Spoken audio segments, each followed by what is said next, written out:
Gloria a Dios. ¿Cuántos han venido con la expectación de recibir algo? No de espectadores, porque de espectador se va uno al cine o a, no sé, a un deporte, pero aquí hay que venir con expectación, con X, con la ansiedad de que el Señor nos hable y nos diga algo, ¿verdad? Que nos reconduzca quizá por un camino que hayamos emprendido equivocado. Por eso tenemos que estar con el corazón abierto a recibir el mensaje de la palabra de Dios. Es importante que nos olvidemos de todas aquellas cosas que quizá nos hayan cargado esta semana. Ha habido problemas, yo he tenido problemas. Se nos ha roto el lavavajillas, me pongo a fregar con la mano y se rompe el grifo. No sé, ocurren cosas, pero bueno, la misericordia de Dios está ahí. Y hay problemas, pero hay que olvidarse de los problemas. Y hay que centrarnos en el mensaje, en lo que Dios quiere y tiene para nosotros, que Él tiene grandes cosas. Él es nuestro Padre, nos ama. Vamos a seguir tratando el tema del amor de Dios, porque podríamos estar quizá un año predicando sobre el amor de Dios y no pararíamos, ¿verdad? Porque Dios no es que tenga amor, Dios es que es amor. Y entonces para poder entender eso hace falta meditar mucho en la palabra de Dios, meditar mucho en las Sagradas Escrituras para entender, como tocábamos el domingo pasado, entender el amor de Dios. Es muy difícil con nuestra mente humana, es imposible, dificilísimo entender cómo nos ama Dios, ¿verdad? Porque nosotros podríamos entender cómo amamos a nuestros hijos, cómo amamos a nuestros padres, a nuestro esposo, a nuestra esposa, pero quizá no nos llegue la mente a entender el amor verdadero, el amor auténtico, el amor de Dios. Ahí la mente se nos queda corta. Por eso quiero, a través de estos mensajes y de estas semanas que vamos a estar estudiando sobre el amor de Dios, que nos centremos a ver si logramos entender la grandeza y la magnitud del amor de Dios.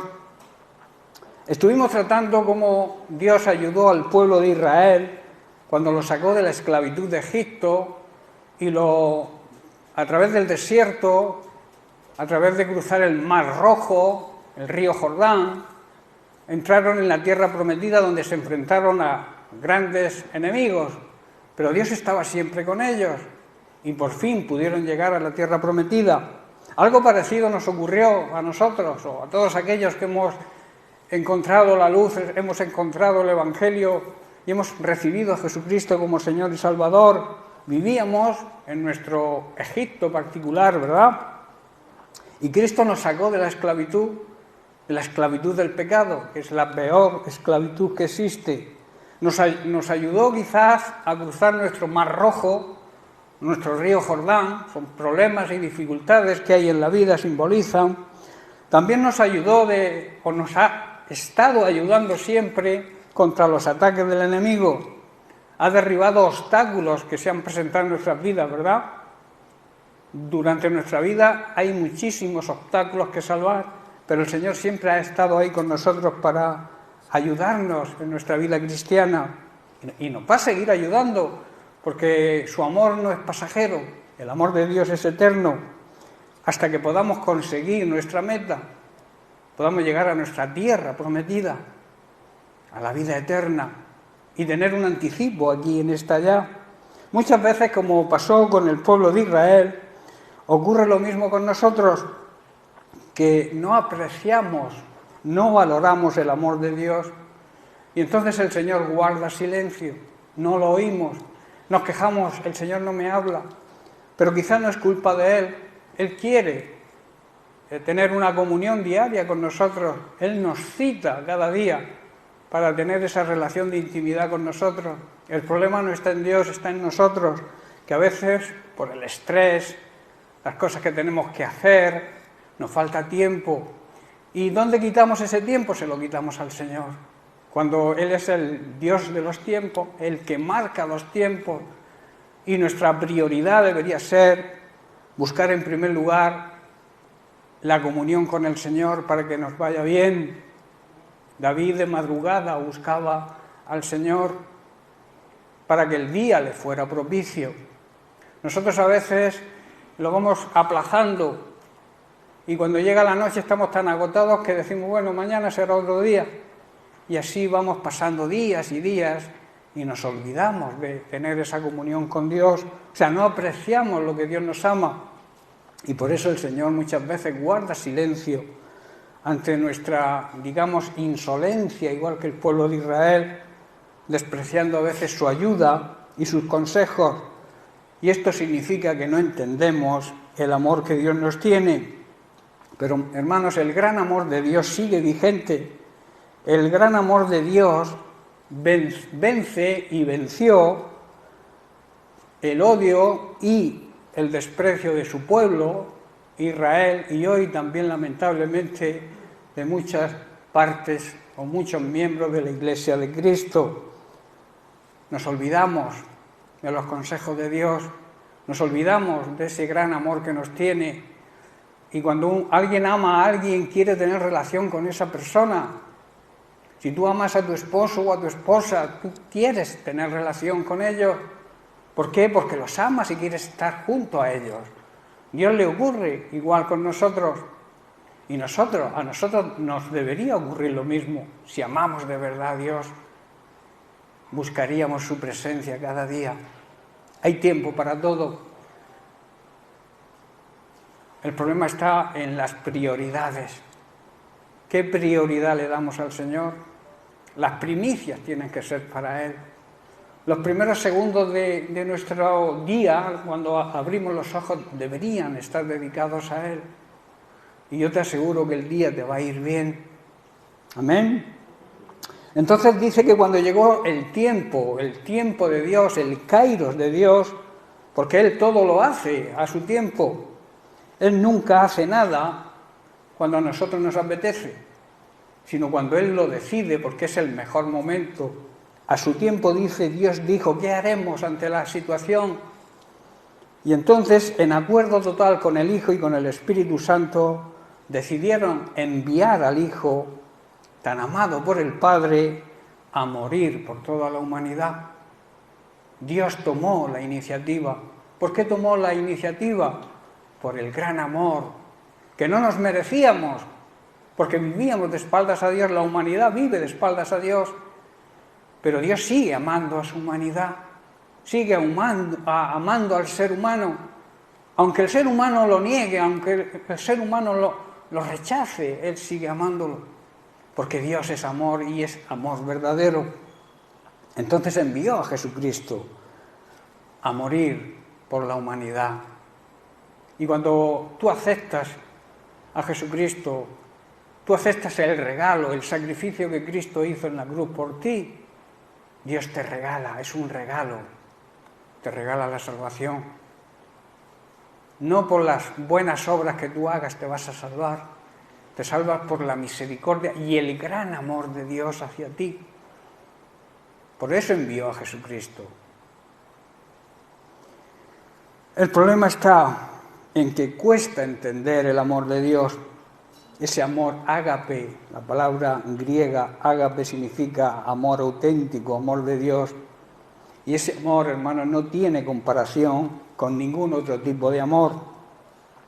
¿Verdad? Es el amor auténtico, es el verdadero amor, y que Dios quiere que tengamos nosotros también, que le amemos a Él de la misma manera que Él nos ama a nosotros, y también que nos amemos entre nosotros. A veces yo echo de menos la comunicación. Hace poco vino un predicador y predicó sobre la comunicación entre los miembros de la Iglesia. A veces nos falta comunicarnos, hablarnos unos a otros, conocernos más. Y recuerdo que hacía preguntas y le decía a alguien, oye, ¿cómo se llama el que está sentado a tu lado? Se lo preguntó creo que a 4 personas y 3 no sabían cómo se llamaban el que tenía al lado. Eso no puede ocurrir dentro de una familia. Somos la familia de Dios. Debe haber comunicación. Debemos hablarnos, hermanos, somos una familia. Si no nos hablamos, ¿cómo vamos a saber qué necesidades tenemos? Cuando la Biblia dice que tenemos que cubrirnos en las necesidades unos a otros, ayudarnos mutuamente y hacerlo con un amor fraternal. Yo echo de menos eso, la comunicación. A veces ocurren cosas porque no hablamos unos con otros. Este sábado mismo ha ocurrido algo así. Los jóvenes prepararon aquí algo para hacerlo en la reunión de jóvenes de la tarde y vinieron los que limpian por la mañana y lo quitaron todo. Y tuvieron que repetirlo. ¿Por qué? Porque no hay comunicación. No hablamos los unos con los otros. Si yo he preparado eso y yo sé que van a venir a limpiar, llamo a la señora que va a venir a limpiar, al hermano o a la hermana, le digo, oye, que hemos hecho esto, no lo quites. O la que viene y lo ve, llama a la persona y dice, oye, ¿esto es para ahora o esto ya lo había hecho? No hay comunicación, no sé por qué. Es un ejemplo que no tiene la mayor importancia, no era una cosa muy grave, pero denota falta de comunicación entre los hermanos de la Iglesia. Deberíamos estar deseosos de hablar unos con otros, de conocernos, de amarnos como Dios nos ama a nosotros. Dios quiere tener comunión con nosotros, pero también quiere que tengamos comunión no solamente con Él, sino comunión unos con otros. Comunión significa común, unión común, estar unidos. No sé si estáis entendiendo, hermanos. Es difícil, no sé por qué, si el mundo latino me incluyo yo también como hispano, quizá no sé qué pasa, pero cada uno va a su bola. Y no debería ser así. Deberíamos conocernos más. No nos conocemos como deberíamos conocernos. Yo os preguntaría si dentro de vuestra familia natural se os ha olvidado algún nombre de alguno. Yo supongo que conocéis a vuestros primos primeros, a vuestros primos segundos, a vuestros tíos, abuelos, bisabuelos. Los conocéis, sabéis su nombre. Yo creo que sí, ¿verdad? En cambio, en la familia de Cristo nos falta el conocernos. Y no debería ser así. El amor de Dios tiene que estar impregnado. Ese amor que fue derramado por el Espíritu Santo en nuestro corazón cuando nos convertimos, no podemos tenerlo ahí, anulado. Tenemos que desarrollarlo. Pero a veces nos predican y nos entra por un oído y nos sale por el otro. No tomamos la decisión, vamos a cambiar. El día que comemos aquí, yo a veces me descuido y me vengo a hacer algo aquí y cuando salgo, ¡pum!, todo el mundo se ha ido. Has comido, quédate un rato ahí con los hermanos a dialogar, a hablar, hermano. ¿Te puedo ayudar en algo? ¿Tienes algún problema? ¿Quieres que oremos juntos? No. Lo del kiosco yo lo pusimos con la idea precisamente, aparte del domingo, de decir, bueno, nos relajamos, pasamos el día en la iglesia, no tenemos que preocuparnos de la comida, pero también para estar juntos. Hay quien se compra, paga los 6 euros de la comida y se lo lleva a casa a comérselo. Ese no es el plan, no es el propósito, hermano. El propósito es estar unidos, estar juntos, conocernos. No sé si algún día lo lograremos, pero deberíamos lograrlo. Es una necesidad de que la familia se conozca. Existen muchos tipos de amor hoy en día. Existe el amor sexual, el amor paternal, el amor fraternal, el amor que se le tiene a los amigos, a las amistades, el amor al prójimo, y existe el amor de Dios, el amor auténtico y verdadero. En el Antiguo Testamento se exhorta a ayudar y a perdonar al enemigo, pero no se habla de amarle. El Antiguo Testamento declara que las personas deben amar a Dios en respuesta al amor de Él por ellas, y debe ser un amor total, pleno, rendido solo a Él y expresado en servicio, en honra y en obediencia. O sea, andar en el temor de Dios. El amor de Dios por el ser humano y el amor entre los seres humanos raramente se expresa en el Antiguo Testamento con los términos de amar de verdad. En cambio, en el Nuevo Testamento, con Jesús cambia todo el panorama. Jesús cambió totalmente el punto de vista que se tenía sobre el amor a Dios y sobre el amor a los demás. Y en Mateo capítulo 5, versículo 43 y 44, Jesús nos lo dice a nosotros: oísteis que fue dicho, amarás a tu prójimo y aborrecerás a tu enemigo. Aquí quiero abrir, digamos, un paréntesis. No era lo que decía la ley precisamente esto. La ley hablaba de perdón y de ayuda, incluso a los enemigos, pero sí se decía como un dicho popular esto que Jesús dice: amarás a tu prójimo y aborrecerás a tu enemigo. Eso era un dicho popular, algo que se corría la voz, pero no estaba en la ley precisamente eso. Y luego el versículo 44 dice: pero yo os digo, amad a vuestros enemigos, bendecid a los que os maldicen, haced bien a los que os aborrecen y orad por aquellos que os ultrajan y os persiguen. Y en Juan capítulo 13, versículo 34, Jesús mismo nos dice: un mandamiento nuevo os doy, que os améis unos a otros. Y aquí viene la novedad, porque el Antiguo Testamento decía que nos teníamos que amar unos a otros, pero ahí se quedaba. La novedad es: como yo os he amado.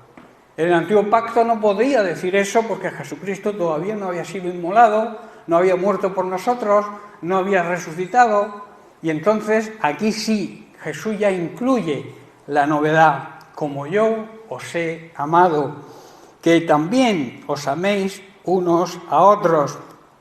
Hermanos, el amor de Dios nos empuja a amarnos unos a otros de la misma manera que el Señor nos ama. Y lo ha demostrado y lo demuestra cada día como nos ama. Cuando tengas dudas sobre el amor de Dios, piensa que siendo pecadores, siendo enemigos de Dios, porque todo pecador se convierte en enemigo de Dios, Cristo murió por nosotros. Eso se merece algo de nuestra parte. Siendo pecadores, siendo enemigos de Dios, quizá tú puedas dar la vida por un ser querido, por un hijo, pero ¿darías la vida por un enemigo? Jesús lo hizo. Y nos dice: tenéis que amar como yo os he amado. O sea, tenéis que hacer vosotros lo mismo. Si yo amo, di la vida por mis enemigos, que erais vosotros porque erais pecadores, vosotros tenéis que hacer lo mismo. Ese es el verdadero amor. Como he dicho, hay muchos tipos de amor en esta tierra, en este mundo, pero este es el verdadero amor. El amor que nunca deja de ser. El amor que nunca se acaba. El amor de Dios no se acaba nunca, hermanos, porque es eterno. Todo lo relacionado con Dios, hago siempre hincapié en esto, es eterno porque Dios es eterno. Amén.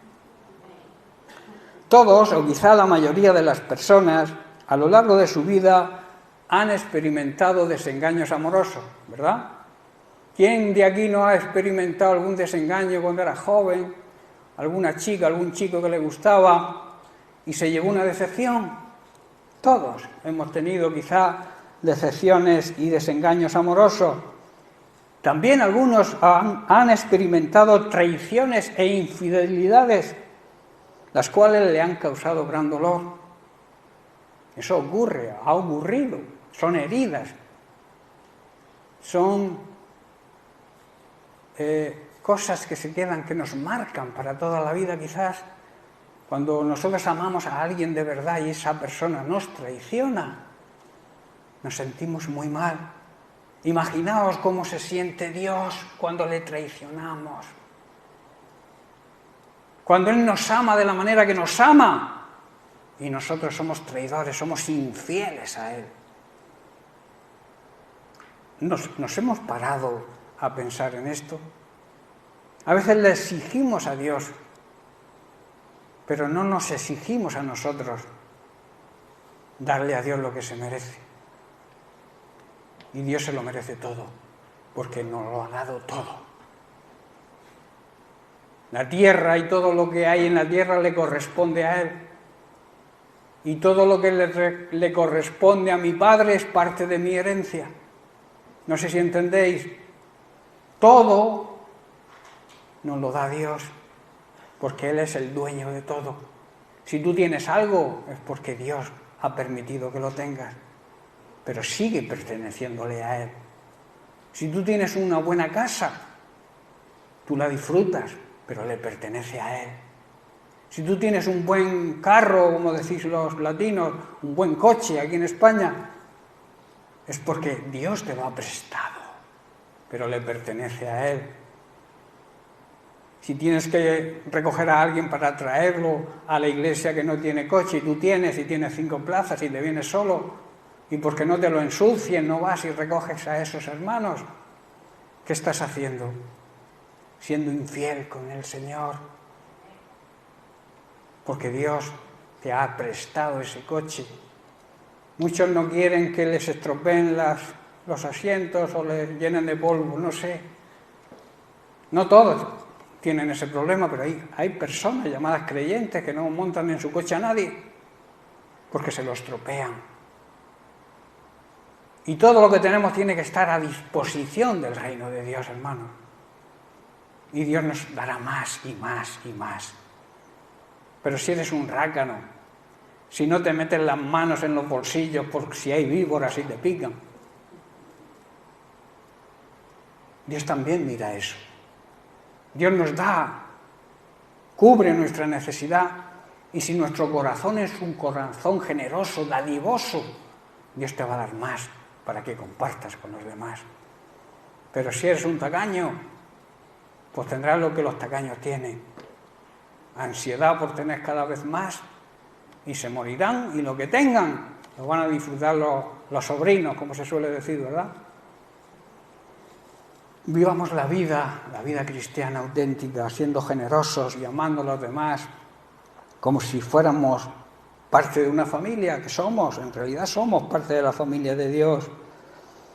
Quizás se pregunten a estas personas que han sentido esos desengaños amorosos, que quizá el amor de Dios sea como el amor que te prometió alguien que luego te fue infiel, y surgen las preguntas: ¿será este amor el amor de Dios, otro amor engañoso? Eso suelen pensar las personas que han sufrido desengaños. ¿Sufriré algún desengaño más? Esto los conduce a desconfiar de Dios. Para estas personas, hermanos, yo tengo una gran noticia, la gran demostración del amor de Dios, y que nosotros debemos transmitir a los demás. Dios nos ama tanto a las personas de este mundo, que nos dio un regalo, nos regaló, nos envió a su único Hijo, y lo envió a una muerte, y a una muerte atroz. Cristo murió entre criminales, sin ser un criminal. Él todo lo que hizo fue bueno, y lo crucificaron por llamarse Hijo de Dios. Él, donde había un problema, Él lo solucionaba, y lo crucificaron entre ladrones y malhechores. Si alguna vez tienes dudas del amor de Dios, mira la cruz. No la cruz en sí como un símbolo, sino lo que ocurrió en una cruz hace 2000 años. Que es que el Hijo de Dios, Dios mismo hecho hombre, porque Él sufrió como hombre, como hubiéramos sufrido nosotros si nos hubieran crucificado. Sufrió de la misma manera, y lo hizo por amor a nosotros. Esa es la prueba, hermanos. El no entender el amor de Dios es no pararse a mirar lo que ocurrió en la cruz. Si nos paráramos a mirar lo que ocurrió en esa cruz, nos amaríamos como Dios quiere que nos amemos, que le amemos a Él y nos amemos entre nosotros. Esa es la realidad, hermanos. Todo el que cree que Cristo murió por nosotros, todo el que cree y acepta el sacrificio de Cristo y le reconoce como Señor y Salvador, Él vino a eso. Y cuando lo hacemos, no nos perdemos, no nos condenamos, recibimos como regalo la salvación, la vida eterna. Dios no envió, hermanos, a su Hijo a este mundo para condenarlo. No envió a su Hijo a condenar a las personas de este mundo, sino lo envió para que fueran salvas, para que se salvaran y no se condenaran, pero hay que hacerlo a través de Él. Tú no puedes ganar la salvación por muchas buenas obras que hagas. Es imposible. Las buenas obras, como dice la palabra de Dios, son como trapos de inmundicia. Antiguamente los trapos de inmundicia eran lo que las mujeres se ponían cuando tenían los días. Hoy son las compresas. Imaginaos qué comparación hace la Biblia sobre nuestras buenas obras. Las buenas obras son consecuencia de la salvación, pero no nos salvan. Son el resultado. ¿Que debemos andar en buenas obras? Claro que debemos andar en buenas obras, pero eso demuestra que somos salvos. Si tú no andas en buenas obras es porque no eres salvo, porque una persona que ha sido salvada anda en buenas obras. Por tanto, las buenas obras son consecuencia de la salvación. Hermanos, Dios demuestra su amor al morir Cristo por nosotros, que éramos pecadores y, como he dicho antes, éramos sus enemigos. Pablo en Colosenses capítulo 2, versículos 13 y 14 nos dice: y a vosotros, estando muertos en pecados, el pecado nos mata, hermanos. El pecado mata espiritualmente. El pecado nos condena. Pero Cristo nos salva. Y Cristo vino a salvar a los pecadores. Pero claro, necesita el arrepentimiento del pecador. Arrepentirse y alejarse del pecado. Y entonces se recibe ese gran amor de Dios y esa misericordia. Empezamos a experimentar el amor de Dios. Un pecador no experimenta el amor de Dios mientras que no se arrepiente y deja de pecar. Es imposible que sientas paz en tu corazón, llamándote incluso cristiano y viviendo en pecado. Es inconcebible que un cristiano viva en pecado. Y lo haga conscientemente, porque otra cosa es errar el blanco, equivocarnos, tener una mala tarde, como se suele decir. Cuando alguien tiene ese fallo que todos tenemos, si eres un verdadero cristiano te arrepientes de corazón en ese mismo momento. Si has ofendido a alguien le pides perdón a Dios también. Por eso la Biblia es tan sabia cuando dice: no se ponga el sol sobre vuestro enfado.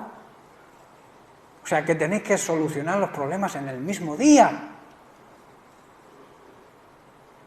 Y entonces viene la reconciliación con la persona que has ofendido o te han ofendido, y la reconciliación también con Dios. Y eso trae paz. Pero no la paz que el mundo da, sino una paz interior. Una paz que nos hace incluso tener una buena relación con Dios, porque cuando se vive en pecado es imposible tener una relación con Dios. Cuando se vive en pecado lo que se huye es de Dios, como hizo Adán y Eva cuando pecó, se escondieron. El pecado hace que nos escondamos, que huyamos de Dios. Y Dios está ahí con los brazos abiertos, esperando nuestra reacción, nuestro arrepentimiento, para regalarnos la salvación. Porque la salvación es un regalo que Dios concede cuando nos arrepentimos y nos arrepentimos de verdad. Porque no se trata de remordimiento, se trata de arrepentimiento, que es muy diferente. Dice el versículo 13, como he dicho: estábamos muertos en pecados y en la incircuncisión de vuestra carne. Dice: os dio vida juntamente con Él, juntamente con Cristo, perdonándoos todos los pecados. Y el verso 14, me encanta: anulando el acta de los decretos que había contra nosotros, que nos era contraria, quitándola de en medio y clavándola en la cruz. Hermanos, Dios anuló el acta con los cargos en contra que teníamos. Era una sentencia condenatoria que había contra nosotros y la eliminó, dice, clavándola en la cruz. En otras palabras, Dios a través de Cristo pagó la deuda que nosotros habíamos contraído por nuestros pecados y que para nosotros era imposible de pagar. Porque como he dicho, el pecado mata. Y si estás muerto, ¿cómo vas a reaccionar? Un muerto no puede hacer nada por él mismo. Pero si confías en Cristo, Dios te resucita en victoria con Él y te perdona todos los pecados y clava esa sentencia condenatoria, está clavada en la cruz. A eso se llama justificación. Hemos sido justificados por la sangre de Cristo y podemos presentarnos en la presencia de Dios, en el trono de su gracia, sin sentirnos culpables, porque Cristo pagó el precio y restableció la comunión, la intimidad con Dios. Hermanos, esto es una muestra clave de que el amor de Dios, el verdadero amor, no se parece en nada al amor humano, que es un amor egoísta. Te amo si me haces esto. Te amo si tú me amas. Te amo, pero el amor se ha terminado ya. Te amé por un tiempo. Así es como funciona el amor humano. El amor de Dios es totalmente opuesto. El amor de Dios nos ama porque nos ama. Tú no puedes impedir que Dios te ame. No lo puedes impedir. Aunque tú no quieras que te ame, Dios te ama. No es como el amor humano. Se nos terminó el amor. El amor de Dios no se termina, es eterno. Si tú dices que Dios no te ama, es una blasfemia. Dios te ama aunque tú no le ames. Dios te ama aunque vivas en pecado, pero no puede evitar que te condenes si no te arrepientes. Para eso envió a Jesucristo, para que te arrepintieras y dejaras de pecar y te volvieras a Él. A mí esto me emociona, hermanos, no sé a vosotros, pero el saber lo que Dios hizo por mí debe emocionarnos.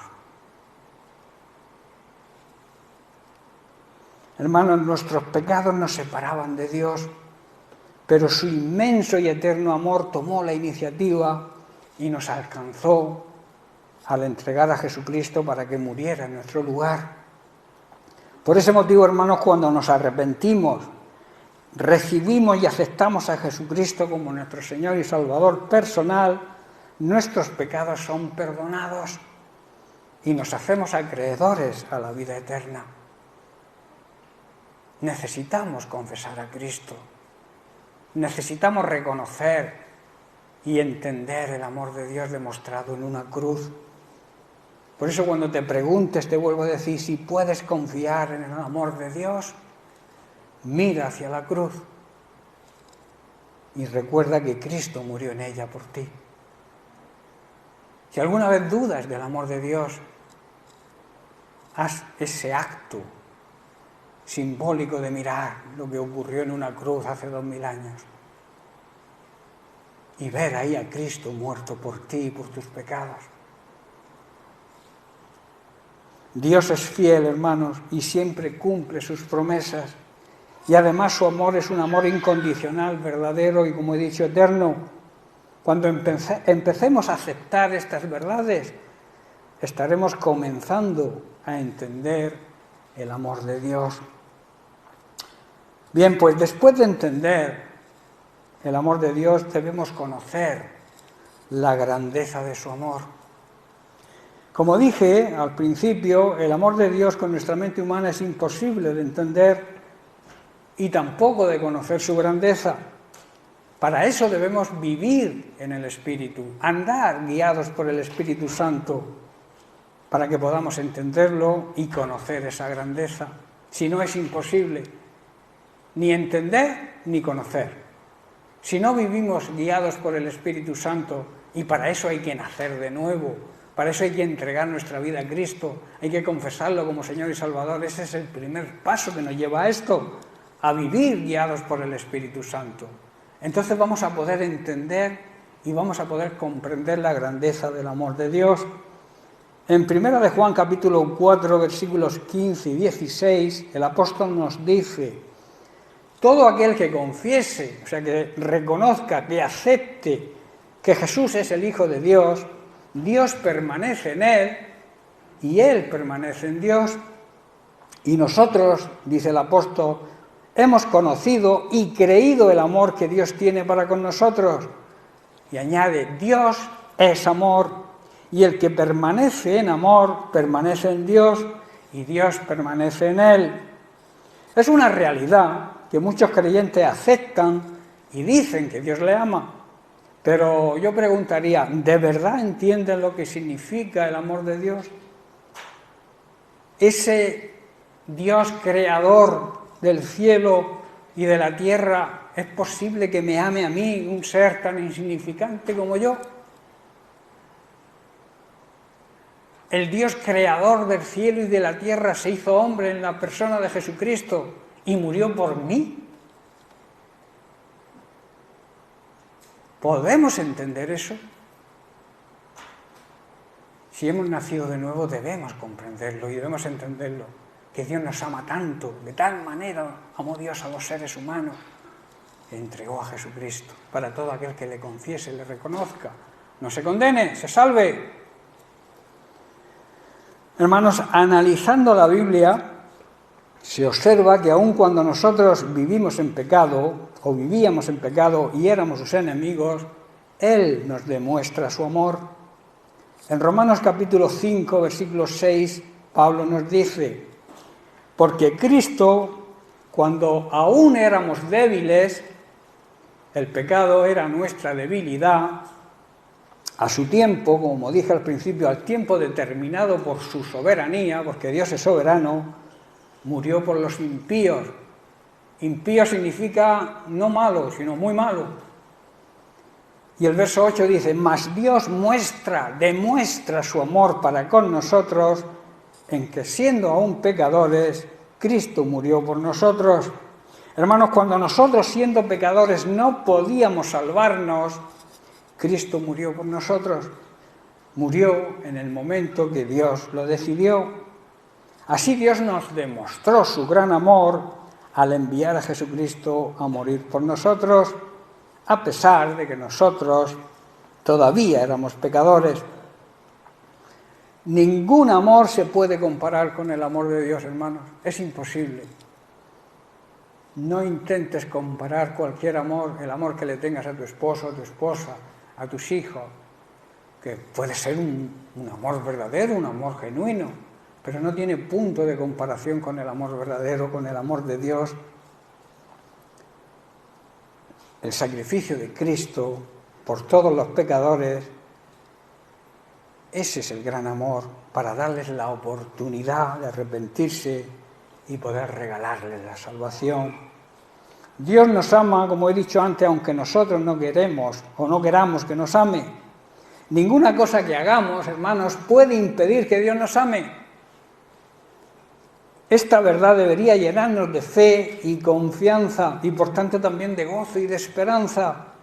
La esencia de Dios es el amor y la misericordia y no un amor pasajero e interesado, sino un amor eterno y altruista. Altruista significa que se pone en nuestro lugar. Él nos ama de tal manera que quiere lo mejor para nosotros. El amor de Dios es eterno. En Jeremías capítulo 31, ¿qué se ha roto por ahí? En Jeremías capítulo 31, versículo 3, Dios por boca de Jeremías habla a su pueblo Israel, palabras que debemos hacerlas nuestras hoy.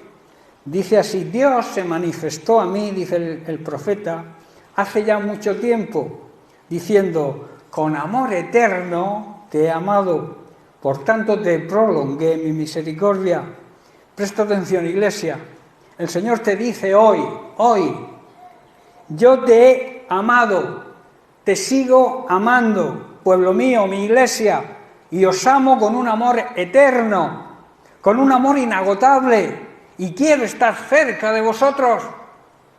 Son palabras de Dios para ti y para mí hoy. Hoy en día, Dios te ama, iglesia, y te ama con un amor eterno, y quiere estar cerca de nosotros, porque como nos ama, quiere tener comunión, y estar cerca de la persona que ama. Él ama a toda su creación, pero a su iglesia los ama de una manera especial y diferente.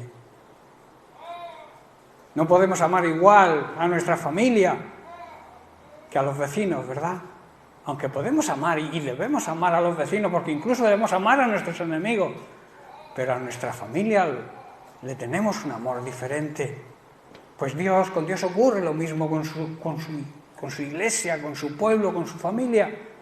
Dios ama a toda la creación, a toda la humanidad, pero tiene un amor especial para sus hijos. Nada ni nadie nos podrá separar del amor de Dios. Nada ni nadie podrá impedir que Dios nos ame de esta manera. Así lo expresa el apóstol Pablo en el capítulo 8 de Romanos. Leemos algunos versículos. Dice el versículo 35, preguntando el apóstol: ¿quién nos separará del amor de Cristo? ¿Tribulación? ¿Angustia? ¿Persecución? ¿Hambre? ¿Desnudez? ¿Peligro? ¿Espada? Dice el verso 37, antes, en todas estas cosas, somos más que vencedores. Pero no por nuestros méritos, sino por medio de aquel que nos amó. ¿Quién nos amó? Dios. El amor de Dios, demostrado en la persona de su Hijo Jesucristo. Por lo cual, dice el 38, estoy seguro, tengo la seguridad de que ni la muerte, ni la vida, ni ángeles, ni principados, ni potestades, ni lo presente, ni lo porvenir, ni lo alto, ni lo profundo, ni ninguna otra cosa creada nos podrá separar del amor de Dios que es en Cristo Jesús, Señor nuestro. Tremenda declaración de amor, ¿verdad? Esto sí que es una declaración de amor. ¿Acaso hay algo que pueda separarnos del amor de Cristo, hermanos? Pregunto. ¿Será que Él ya no nos ama si tenemos problemas o aflicciones? ¿Creemos que ya no nos ama si somos perseguidos o pasamos hambre, o estamos en la miseria o en peligro o bajo amenaza de muerte? ¿Pensamos que Dios no nos ama? Claro que nos ama. A pesar de todas estas cosas que pasamos, nuestra vida es absoluta por medio de Cristo. Nuestra victoria es una victoria total, porque nos amó, nos ama, lo demostró y lo sigue demostrando cada día. En medio de todos nuestros problemas, deberíamos estar seguros de que Jesucristo, quien nos amó, nos ama y nos amará siempre, nos dará la victoria total. ¿Lo crees, hermano? ¿Crees que a pesar de las pruebas, las dificultades, todos los achaques que nos puedan llegar, todos los impedimentos, obstáculos que ocurran en nuestra vida cristiana, creemos que en Cristo tenemos la victoria? Pues vamos a vivir en victoria, hermanos, aunque estemos en problemas. Nuestra vida debe ser una vida de victoria, porque la Biblia promete que somos no vencedores, más que vencedores. Y eso es algo que debe motivarnos, hermanos, darnos fe, y esa fe que vaya creciendo, porque Dios nos ama, y nos ama, como he dicho, con un amor eterno. En medio de todos nuestros problemas estamos seguros, hermanos, de que Jesucristo, quien nos amó, nos ama y nos amará siempre, nos va a dar la victoria. Nada podrá separarnos de su amor, ni la vida, dice, ni la muerte, ni los ángeles, ni los espíritus, ni lo que ocurra hoy en el presente o lo que nos pueda ocurrir en el futuro, ni los poderes satánicos que hoy dominan la mente de la gente incrédula, ni nada de lo creado, hermanos, nos puede separar. Nada, absolutamente nada, nos puede separar del amor de Dios, que lo ha demostrado por medio de nuestro Señor Jesucristo. Amén. ¿No te emociona esto, hermano? Di la verdad, ¿te emociona? ¿Te provoca hacer cambios en tu vida? Todos debemos cambiar, pero no a peor, sino a mejor, porque a veces cambiamos, pero como para atrás. Cambios positivos, cambios decididos. Cuando tú das un paso hacia adelante, Dios no mira el paso que diste atrás, sino que has dado un paso hacia adelante. Te arrepientes y Él se olvida de tus pecados. Tú quizá el diablo te lo recuerde, pero Dios se olvida de tu pecado cuando te arrepientes y lo haces de corazón, de verdad. Si tienes que arrepentirte de algo, hazlo. Si tienes que pedir perdón a alguien, hazlo. Si tienes que cambiar algunas costumbres en tu vida, hazlo. Y recibirás la grandeza del amor de Dios, que no tiene límite. Ya estoy terminando. Nunca, hermanos, seremos separados del amor de Dios. En la carta a los Efesios, Pablo nos dice que el Padre Celestial nos escogió, que significa nos llamó, antes de la fundación del mundo. Leemos en Efesios capítulo 1 de los versículos 3 al 11, y con esta lectura lo vamos a dejar.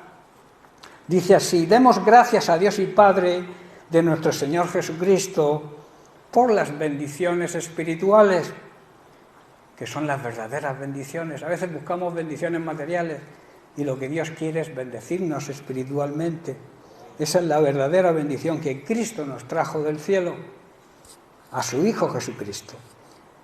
Desde antes de crear el mundo, Dios nos eligió, o sea, nos llamó con un llamamiento santo por medio de Cristo para que fuésemos solo de Él y que viviéramos sin pecado.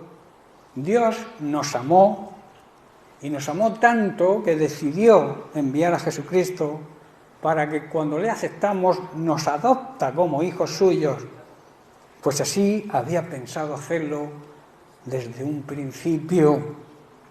Dios hizo, sigo leyendo, Dios hizo todo esto para que lo alabemos por su grande y maravilloso amor. Pido que los músicos salgan, por favor. Dios hizo todo esto, vuelvo a repetir, para que lo alabemos por su gran y maravilloso amor. Gracias a su amor nos dio la salvación por medio de su amado Hijo. Por la muerte de Cristo en la cruz, Dios perdonó nuestros pecados y nos liberó de toda culpa. Esto lo hizo por su inmenso y gran amor, por su gran sabiduría y conocimiento.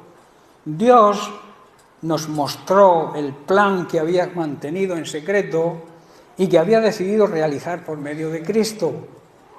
Cuando llegue el momento preciso, que llegará, Dios completará su plan y reunirá todas las cosas, tanto en el cielo como en la tierra, y al frente de ellas pondrá como jefe a Cristo.